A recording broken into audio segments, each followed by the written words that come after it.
Je filme.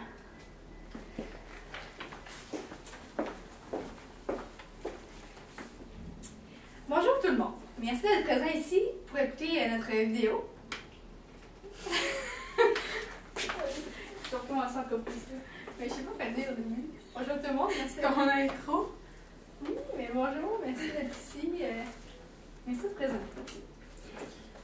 Okay. Bonjour tout le monde, merci d'être présent ici aujourd'hui afin d'écouter ce que nous avons à dire. Merci aux gens qui vont nous écouter à partir de YouTube. Je m'appelle Laurie Tremblay, je suis étudiante en éducation spécialisée. Aujourd'hui, je suis accompagnée de ma collègue Joanie, que je suis aussi étudiante en éducation spécialisée au Cégep de la Pocatière. On va commencer par l'enfance. Quand on est jeune, on cherche toujours un métier. Qu'est-ce qu'on veut faire plus tard dans notre vie? Beaucoup de personnes vont se questionner à ce sujet-là afin de faire le meilleur choix pour leur carrière.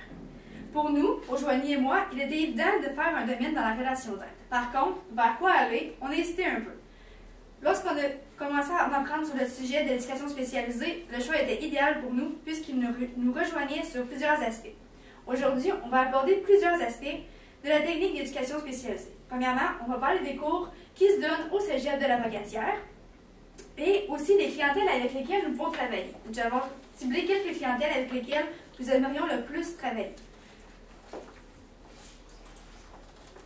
Pour débuter, je vais commencer par parler des cours de la technique qui se donnent. On va commencer avec les cours de la première année à la première session. Tout d'abord, on a le cours de psychologie du développement 1. Dans ce cours-là, il faut étudier le développement de l'enfant à travers différentes étapes vécues par celui-ci, être en mesure de le situer dans son développement. Ce cours permet d'étudier les grandes composantes du développement physique, affectif, social et intellectuel et approfondir les différents facteurs qui influencent le comportement. Le cours permet de voir le monde de l'enfant en évolution et de saisir de quelle manière un être humain se construit graduellement. Nous faisons aussi des réflexions sur notre propre enfance. Ce cours est une durée de 3 heures par semaine. Dans ce cours, nous faisons habituellement une sortie en classe de maternelle afin de faire des observations sur des personnes de la classe. Par la suite, dans ce cours, nous avons aussi le cours de fonctions de travail en éducation spécialisée. Ce cours nous donne un éventail des fonctions de travail qu'on peut assumer ainsi que les différents contextes dans lesquels on pourrait le faire. En l'aide d'une démarche personnelle d'introspection, on a l'occasion d'analyser nos propres habiletés et comportements socio-affectifs à la lumière de ceux qui sont jugés comme nécessaires à la fonction. Les notions d'éthique professionnelle sont traitées dans ce cours. Par la suite, on a le cours de problématique d'adaptation biopsychosociale 1. Ce cours permet d'examiner des problèmes d'adaptation biopsychosociale. On a associé la condition, les comportements de la personne à une problématique. On a aussi défini la caractéristique de la problématique d'adaptation biopsychosociale. On doit rechercher les facteurs d'influence liés à la compréhension de la problématique. On en apprend aussi sur les clientèles avec lesquelles nous allons pouvoir travailler tout au long de notre profession. Par la suite, nous avons le cours de communication en milieu de travail. Le cours de communication en milieu de travail, on apprend les techniques, comment prendre contact avec des personnes. On apprend aussi comment s'adresser à un auditoire, en fond, comment prendre contact avec les personnes et comment faire pour que ces personnes s'intéressent à nous. Ensuite, nous avons le cours d'activités et outils cliniques 1. Ce cours, ça permet la compréhension des concepts disciplinaires tels que le rôle des activités éducatives et des outils cliniques, les besoins des personnes en difficulté et la formulation d'objectifs, en plus du processus d'élaboration d'activités. On applique des méthodes disciplinaires grâce à l'expérimentation d'une animation d'activités auprès d'une clientèle, puisque dans ce cours, on a la chance de se rendre dans un milieu afin de faire une animation avec une clientèle. Le but de cette animation est de faire une activité en répondant aux besoins de la clientèle qui est présente.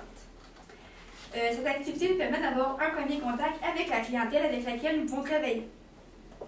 Finalement, à la première session, nous avons le cours de formation pratique en éducation spécialisée. Formation pratique, ça regroupe 4 volets où l'aspect pratique est mis au cœur des apprentissages. Nous sommes informés du fonctionnement de la matériathèque. Dans le fond, la matériathèque est un lieu où nous pouvons retrouver plusieurs activités matérielles que nous pouvons utiliser si nous avons le besoin lors de nos animations. Nous sommes aussi informés du rôle de technicienne en travaux pratiques du département. Des visites de milieux d'intervention spécialisés sont prévues pour nous sensibiliser aux fonctions de l'éducateur dans la réalité du marché du travail. Par la suite, en deuxième année, lors de la deuxième session, nous avons le cours de psychologie du développement 2 qui ressemble à celui du cours de développement 1. C'est semblement la même chose, sauf que nous étudions l'adolescence, le début de la vie adulte, le milieu de la vie adulte et également la vieillesse. Ça permet de comprendre le développement sain de ces personnes. Il faut être en mesure de pouvoir situer ces personnes dans son développement. Dans ce cours, nous étudions les grandes composantes du développement physique, affectif, social et intellectuel de la personne et nous approfondissons les différents facteurs qui influencent les comportements. Dans ce cours, nous faisons également une sortie, habituellement à la FADOC, afin d'aller rencontrer les personnes qui sont présentes pour faire une discussion, puisque ces personnes sont dans les personnes que nous étudions. Ensuite, nous avons le cours d'observation en éducation spécialisée. Ce cours, c'est une sorte de préparation. C'est une façon de voir ce qui nous attend dans notre prochaine profession. Lors de ce cours, nous apprenons quelques aspects comme de quoi et pourquoi observer lorsque nous sommes éducateurs spécialisés. Nous avons la chance de faire un bénévolat d'environ 20 heures dans le milieu que nous choisissons pour voir si nous aimons vraiment ce que nous allons faire. Ce bénévolat, c'est une sorte de pratique pour le stage qui s'en vient à l'autre session, afin de pratiquer avec les travaux et aussi avec la clientèle que nous allons devoir avoir. Par la suite, nous avons problématique d'adaptation biopsychosociale, le 2. Dans le fond, c'est être capable d'examiner les problématiques d'adaptation biopsychosociale comme les troubles de santé mentale, la toxicomanie et le jeu pathologique, la personne vivant de l'exclusion sociale et les problématiques de violence et les personnes âgées en perte d'autonomie. Par la suite, nous avons activités et outils cliniques 2 qui ressemblent pas mal aussi à celui au 1. Ça permet la compréhension des concepts disciplinaires tels que la connaissance de la dynamique de groupe de différents clients et les stratégies d'animation. Ça permet aussi d'appliquer des méthodes disciplinaires grâce à la planification, à la réalisation de l'évaluation de différentes activités. Dans ce cours, nous avons la chance d'animer 2 activités. La deuxième que nous effectuons est en lien avec le bénévolat que nous faisons en observation. Finalement, en deuxième session, nous avons approche et technique d'intervention. Lors de ce cours, nous effectuons des choix et des approches d'intervention stratégiques en fonction des clientèles et des milieux et de la capacité de planifier, c'est-à-dire de se fixer des objectifs d'intervention et de se donner des moyens d'y parvenir. Par la suite, nous avons les cours de deuxième année. À la troisième session. La deuxième session est un stage d'expérimentation. Tout le long de la session, nous sommes en stage. Dans le fond, les stages occupent une place qui est très importante dans la formation de l'éducateur puisqu'ils servent à vérifier d'une façon concrète si nous possédons les attitudes et les habiletés nécessaires afin de pratiquer cette profession. Ça vise également à préparer un éducateur à intervenir auprès des personnes en situation d'adaptation ou de réadaptation sociale en requérant une assistance spéciale. Par la suite, nous avons la session 4. Le premier cours que nous devons avoir est la relation d'aide en éducation spécialisée. La relation d'aide s'exerce dans différents contextes suivant différentes modalités. Ça arrive fréquemment que l'éducateur en éducation spécialisée traverse à travers les situations de quotidiennes, réalise un entretien individuel avec une personne en difficulté pour l'aider à faire face à une situation problématique de la vie courante. Le technicien accompagne alors la personne en difficulté dans l'exploration et l'expression de son vécu émotionnel et dans la recherche de solutions appropriées. Ensuite, nous avons le cours de planification de l'intervention en éducation spécialisée. Ce cours permet d'actualiser des notions d'intervention apprises lors des cours précédents, tout en mettant à profit ses capacités d'analyse et de synthèse. Dans ce cours, nous élaborons des plans de service et d'intervention en équipe ou individuellement, en les transmettant par écrit et également verbalement dans un français de qualité, tout en respectant les règles d'éthique qui doivent s'imposer. Ensuite, nous avons intervention préventive et réinsertion sociale. Ce cours vise à restaurer ou à préserver leur autonomie des personnes, à développer leur capacité de socialisation, d'intégration et d'insertion, ce qui l'amène à effectuer des interventions auprès de personnes en processus de réinsertion sociale ou socio-professionnelle. Par la suite, nous avons le cours de culture, richesse et problèmes sociaux. Ce cours est un cours de sociologie qui porte sur différentes formes de différenciation sociale propres à la société québécoise. Nous faisons dans le fond l'examen notamment des réalités socio-économiques des minorités culturelles et des autochtones. Il est aussi question de pauvreté, celle qui frappe différents groupes de notre société. comme les jeunes et les vieux. Nous identifions les causes, les conséquences de ce phénomène. Nous portons enfin une attention sur le rôle de l'État, des groupes communautaires pour aider les démunis et les différentes communautés culturelles dans la vie quotidienne. Habituellement, dans ce cours, nous faisons également une sortie afin de voir ce que nous évaluons dans le cours. Par la suite, nous avons le cours de santé et intégrité au travail. Ce cours, dans le fond, vise à donner une formation de base qui nous rend aptes à porter assistance à une personne ayant besoin de soins et à préserver son intégrité personnelle. Dans le fond, dans ce cours, nous avons un cours de secourisme afin d'aider la personne si nous en avons besoin. Par la suite, nous avons la troisième année, la session 5. Dans cette dernière session de cours, puisque c'est dans le fond la dernière session où on a des cours en éducation spécialisée, on a l'intervention des crises qui sert à intervenir en situation de crise, puisque c'est une réalité que l'éducateur peut vivre dans son quotidien. Dans le fond, la personne, l'étudiant apprend à intervenir de façon préventive une situation de crise et en contexte d'autorité. Elle apprend aussi à avoir la capacité de protéger son intégrité physique et de démontrer une sécurité personnelle. Elle voit aussi une capacité à composer avec la pression et faire preuve de maturité et de bon jugement. Ensuite, il y a intervention en déficience physique et neurologique et vieillissement pathologique. Dans le fond, l'éducateur travaille avec les personnes qui ont l'activité d'adaptation et de réadaptation auprès des personnes présentant une déficience et des déficits physiques et neurologiques. Nous voyons aussi comment travailler avec les personnes qui vieillissent. Ensuite, il y a intervention en déficience intellectuelle et troubles du spectre autistique. En éducation spécialisée, on effectue des interventions planifiées de réadaptation auprès des personnes représentant des difficultés d'adaptation. Dans le fond, l'éducateur vise l'intervention en déficience intellectuelle auprès des clientèles présentant un trouble envahissant du développement. Dans ce cours, nous faisons aussi une activité où nous devons aller animer une activité auprès de personnes représentant une déficience intellectuelle ou bien un trouble du spectre autistique. Intervention auprès des jeunes en difficulté et d'adaptation, et aussi de toxicomanie, est un cours que nous pouvons aussi retrouver à la 5e session. Dans le fond, c'est un cours où est-ce qu'on voit comment travailler avec les personnes vivant avec la toxicomanie, ou bien où on apprend à intervenir auprès des jeunes qui présentent des difficultés d'adaptation.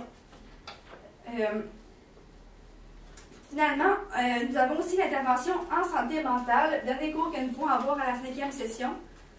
C'est dans le fond, l'éducateur effectue des interventions de réadaptation auprès des personnes présentant des troubles de santé mentale, tout en apportant un soutien à leur famille ou en milieu substitut. L'éducateur doit être capable de cerner les forces et les besoins de la personne, de planifier des interventions, d'utiliser une variété de techniques et de stratégies d'intervention, d'adopter des attitudes et des comportements appropriés et enfin d'évaluer ces interventions. Finalement, nous retrouvons la session 6 et dernière session de la technique. Cette session, dans le fond, c'est un stage d'intervention. Ça sert à vérifier encore une fois de façon concrète si l'élève possède les capacités et les habiletés nécessaires afin de devenir un éducateur spécialisé. Ça vise également à préparer un éducateur à intervenir auprès des personnes présentant ou susceptibles de présenter différents problèmes causant des difficultés d'adaptation ou d'insertion sociale. C'est la dernière session et après le cours est terminé.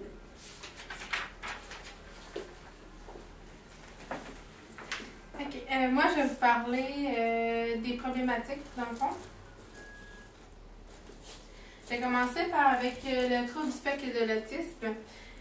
Dans le fond, ça c'est un trouble neurodéveloppemental qui touche principalement la communication et la communication socio-émotionnelle et la réciprocité sociale combinée de la présence d'intérêts restreints et stéréotypés. Certains enfants ils vont présenter des symptômes autistiques très tôt dans leur développement, puis dans le retard global du développement d'enfant lorsqu'il va être à l'école et tout ça. Les symptômes qui peuvent être présents, c'est ils peuvent avoir de la difficulté à regarder dans les yeux. Ils peuvent avoir de la rigidité alimentaire, ils vont être très difficiles. Ils vont avoir de la difficulté avec certaines textures, comme des vêtements, il y en a qui ne seront pas capables de porter. Dans le fond, c'est tout au niveau sensoriel. L'hypersensibilité ou l'hyposensibilité à certains bruits. Dans le fond, l'hypersensibilité ou l'hypo, dans le fond, ça va être avec les bruits forts ou avec les bruits, ils ne seront pas assez forts aussi. La résistance au contact physique, dans le fond, les câlins, les caresses, se faire jouer dans les cheveux, ils n'aimeront pas ça. Ils vont avoir de l'intérêt pour les jeux répétitifs, comme par exemple placer toutes leurs petits autos un côté de l'autre. Ils peuvent faire ça plusieurs fois dans une journée, puis eux, ils aimeraient ça. Une tendance à adopter des mouvements inhabituels, comme se balancer le corps, se faire craquer les doigts ou des trucs comme ça. Puis ils vont avoir aussi des troubles du sommeil. En toxicomanie, dans le fond, c'est lorsque la consommation d'alcool ou de drogue va affecter, dans le fond, son fonctionnement habituel dans sa vie. Il peut y avoir comme l'alcool, le tabac, les amphétamines, la caféine, le cannabis, la cocaïne, l'ecstasy, l'héroïne, les hallucinogènes, la LSD, puis la méthadone. Dans le fond, c'est une consommation abusive, dans le fond, qu'ils vont faire. Le jeu pathologique, c'est une obsession et elles ne pensent qu'à jouer et à se procurer de l'argent qui vont leur permettre de continuer à jouer. Graduellement, ces personnes ils viennent à négliger leurs responsabilités familiales ou professionnelles. Dans le fond, c'est comme un peu la toxicomanie. Ça va vraiment jouer un enjeu sur leur vie dans le fond habituel. Il y a comme par exemple le bingo, il y a la loterie, il y a les jeux de casino, les appareils de loterie vidéo ou les machines à sous. Ensuite, il y a les troubles de personnalité.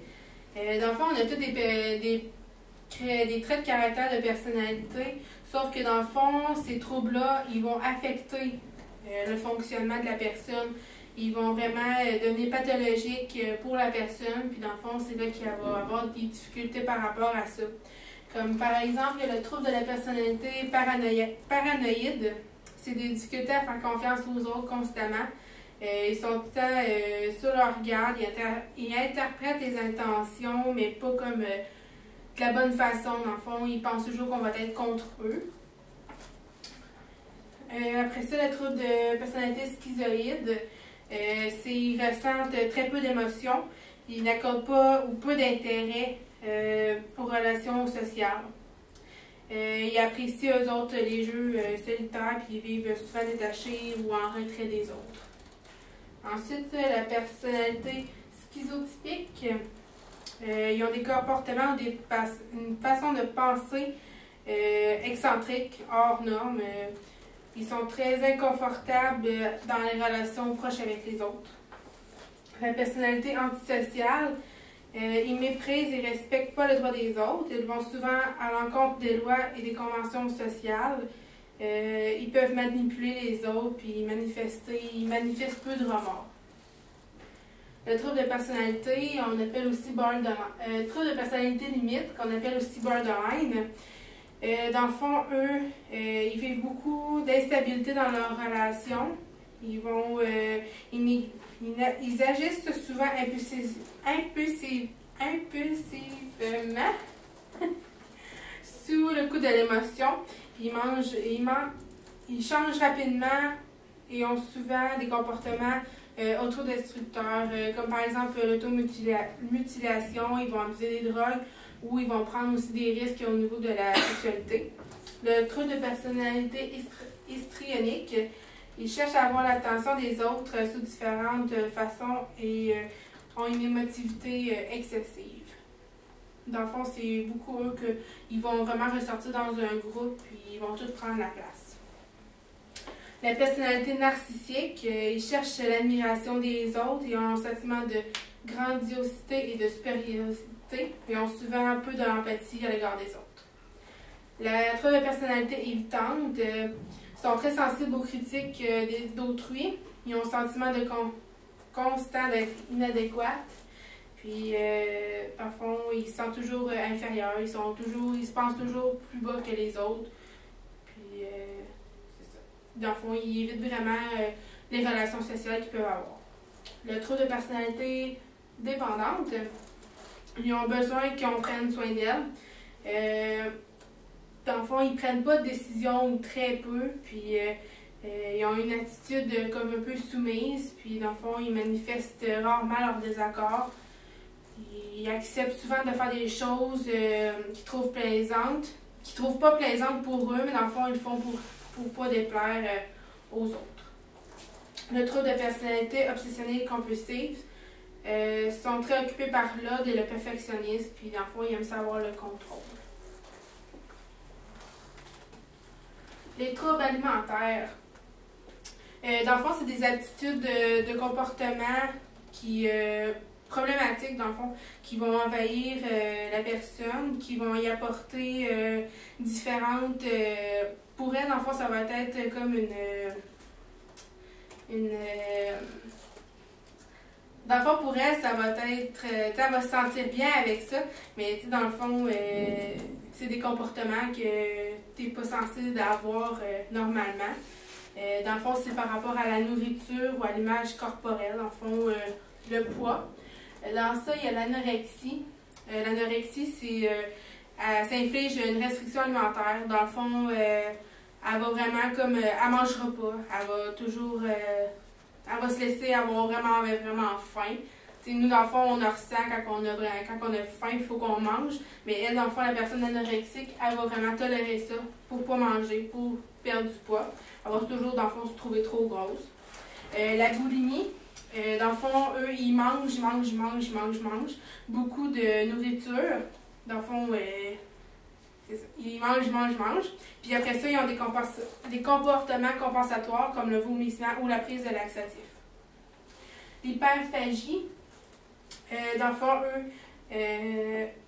ils font ils mangent aussi, mais dans le fond, beaucoup, mais ils n'ont pas de comportement compensatoire comme la boulimie. Dans le fond, ils vont manger, ils vont attendre d'avoir vraiment faim, puis après ça, ils vont manger comme plein de gâteaux ou des trucs vraiment caloriques. Dans le fond, eux, ils n'ont pas de comportement compensatoire. Je ne les ai pas marqués là-dessus, mais il y avait d'autres troubles, dans le fond, 2 troubles que je vais vous parler. L'orthorexie, dans le fond, c'est eux, ils mangent juste des aliments bons pour la santé, comme des légumes ou des fruits. Ils mangent juste ça, dans le fond. Puis l'alcoolorexie, eux, c'est que, dans le fond, ils vont avoir un comportement qu'ils ne mangeront pas pour pouvoir boire de l'alcool. Fait que, dans le fond, ils économisent leurs calories pour pouvoir aller à une fête puis boire de l'alcool. Le TDAH, c'est le trouble d'apprentissage avec ou sans hyperactivité. Dans le fond, ils peuvent être hyperactifs ou non. Ils sont souvent impulsifs et inattentifs. Il est très difficile pour eux de se concentrer, de s'organiser ou de maîtriser, dans le fond, de rester calme, d'être concentré. Ils ont donc besoin d'encadrement et de se faire valoir, dans le fond, avec des petits... pour les encourager, dans le fond. Dans le fond, ils apprennent moins facilement que les autres, puis ils sont souvent distraits, puis il faut souvent les rapporter à l'ordre, puis c'est ça. Le trouble de comportement. L'enfant, il respecte peu les droits des autres, sinon, ou peu du tout. De plus, ils sont un grand nombre de jeunes. Ces jeunes ne comprennent pas les répercussions de leurs gestes sur autrui et n'approuvent aucun remords si ces répercussions sont négatives. Ils présentent 4 catégories de signes. Ils peuvent s'attaquer aux humains ou aux animaux. Ils peuvent faire du vandalisme. Ils vont souvent faire des mensonges pour camoufler leur comportement qu'ils ont eu. Ils vont souvent essayer de tromper les personnes.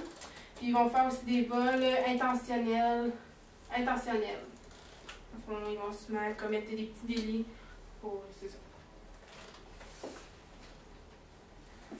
La schizophrénie, c'est un trouble mental grave et chronique C'est une psychose qui se caractérise par des délires et des hallucinations sensorielles ou auditives.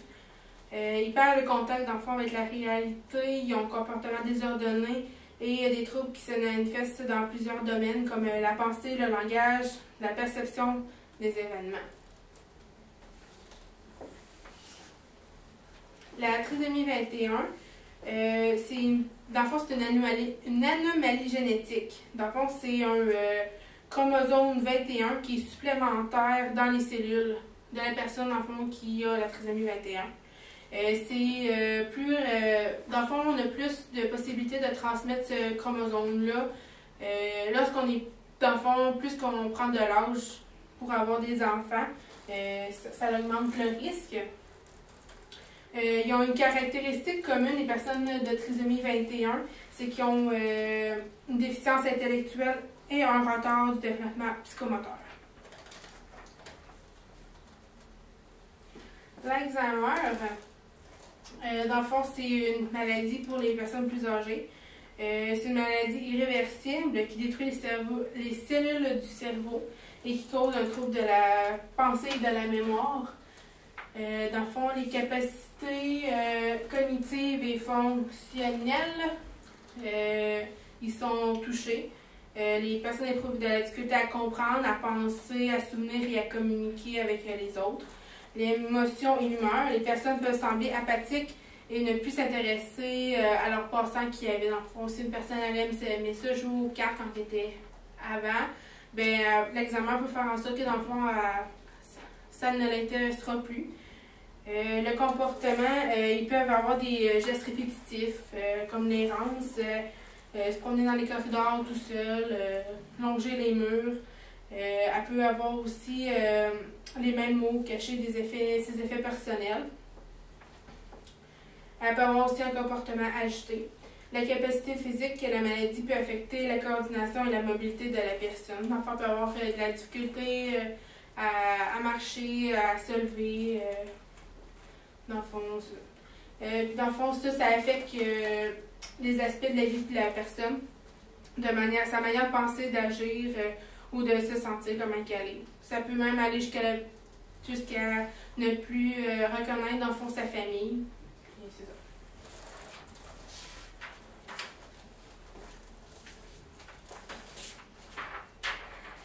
Dans le fond, pour conclure,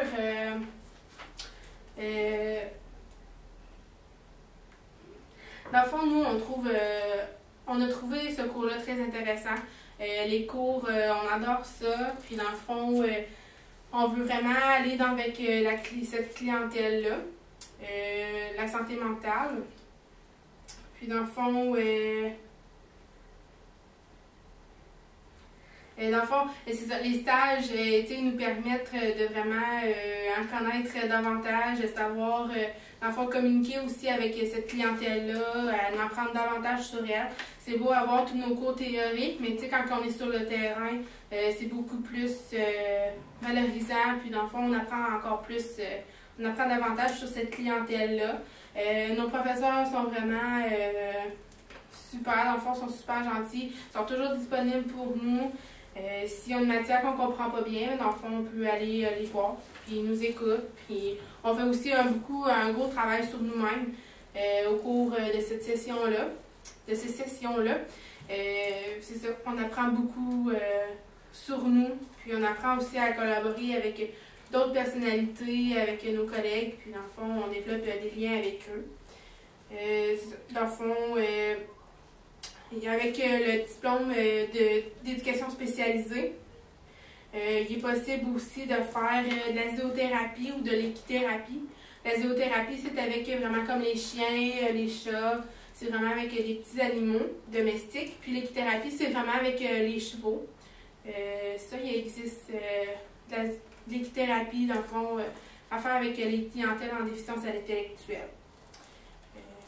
C'est pas mal ça. Merci de nous avoir écoutés. J'espère que vous avez apprécié et que vous en avez appris sur le sujet. Merci. Au plaisir de vous revoir en éducation spécialisée.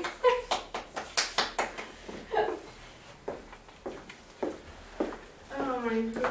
J'ai-tu duré 15 minutes? Toi, oui. Non,